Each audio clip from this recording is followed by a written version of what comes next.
देखिए, बिहार की राजनीति में इन दिनों सबसे बड़ा जो सवाल बना हुआ है वो सवाल यही है कि मुकेश सहनी का रुख क्या होगा। क्या मुकेश सहनी एनडीए का हिस्सा बनने जा रहे हैं? क्या मुकेश सहनी की बात अमित शाह से फाइनल हो गई है, या फिर इंडिया गठबंधन में ही रह के 2025 का विधानसभा चुनाव लड़ेंगे? ये चर्चा क्यों हो रही है? देखिए, दरअसल इसकी शुरुआत तब हुई जब मुकेश सहनी ने अपने सोशल मीडिया का जो प्रोफाइल पिक्चर होता है उसे बदल दिया और वहां पर तिरंगा लगा दिया। देश के प्रधानमंत्री नरेंद्र मोदी का अभियान चल रहा है हर घर तिरंगा, और ऐसे में जितने भी एनडीए कुनबे के नेता हैं उन्होंने अपने प्रोफाइल पिक्चर पर तिरंगा लगाया है। और जैसे ही मुकेश सहनी ने अपना डीपी बदला, यानी कि प्रोफाइल पिक्चर बदला, उसके बाद ये चर्चा होने लगी कि क्या मुकेश सहनी एनडीए में जाएंगे, क्या मुकेश सहनी का बात फाइनल हो गया है बीजेपी से।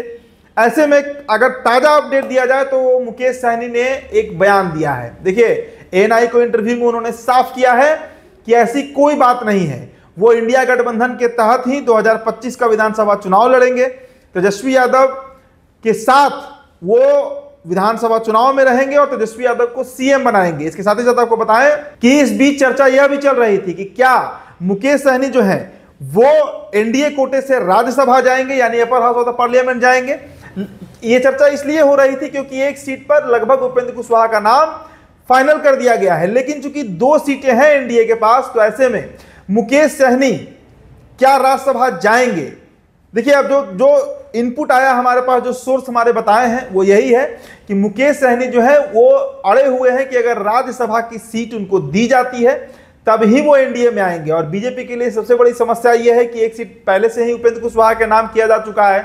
उपेंद्र कुशवाहा जो काराकाट से चुनाव लड़े, हार गए, कुशवाहा समाज के एक बड़े नेता के रूप में जाने जाते हैं।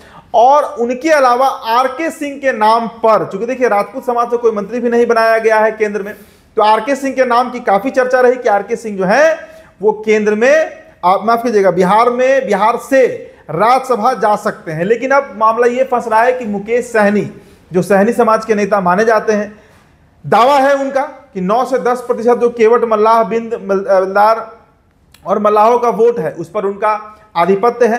उनको बीजेपी कैसे अपने साथ जोड़े, 2025 के विधानसभा चुनाव को ध्यान में रखते हुए इसके लिए बातचीत चल रही है। देखिए, कल ही एक अपडेट आया कि मंत्री अशोक चौधरी जो हैं, जदयू के एक बड़े नेता हैं, वो जाकर मुकेश सहनी से मुलाकात करते हैं। लेकिन मुकेश सहनी का क्या मन है, मुकेश सहनी क्या चाहते हैं, ये सबसे बड़ा सवाल है। देखिए, अगर मुकेश सहनी एनडीए गठबंधन में आते हैं तो इसमें कहीं दो राय नहीं है कि तेजस्वी यादव के लिए बहुत शॉकिंग तो नहीं होगा, लेकिन थोड़ा झटका उनको जरूर लग सकता है। कारण यह है कि मुकेश सहनी के साथ वोटर्स, खासकर जो मल्लाह समाज के वोटर्स हैं, वो तो जरूर जुड़े हुए हैं। तो ऐसी स्थिति में बीजेपी का यह पूरा प्रयास है कि मुकेश सहनी को अपने पाले में कर लिया जाए, खासकर अगर विधानसभा चुनाव को ध्यान में रखते हैं तो ऐसी स्थिति में जब तक राज्यसभा सीट का कंफर्मेशन मुकेश सहनी को नहीं मिलता है, मुकेश सहनी शायद एनडीए में नहीं आएंगे। देखिए, मुकेश सहनी ने एक और बात कही है कल।